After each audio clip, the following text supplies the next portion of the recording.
Hi friends, mini swimming pool తెచ్చామండి summer హాలిడేస్లో పిల్లల కోసం. పిల్లలు బాగా ఎంజాయ్ చేస్తున్నారు, అంత్యాక్షరి ఆడుతున్నారు. వాళ్ళ అమ్మమ్మ దగ్గరుండి స్విమ్మింగ్ పూల్లో కూర్చోబెట్టి అంత్యాక్షరి ఆడిపిస్తుందండి. పిల్లలు హాయిగా, ఎండాకాలం కదండి, మంచిగా వాటర్లో ఎంజాయ్ చేస్తున్నారు. చాలా బాగా ఎంజాయ్ చేస్తున్నారండి.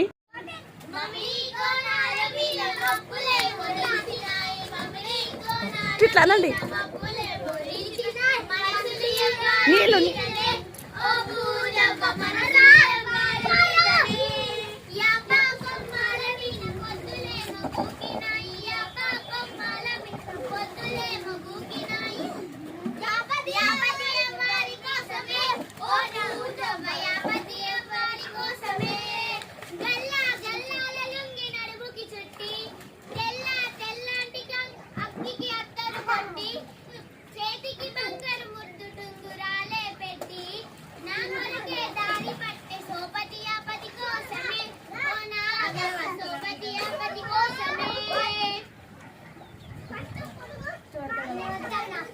అమ్మ పాడే జోల పాట వాడు.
Sticky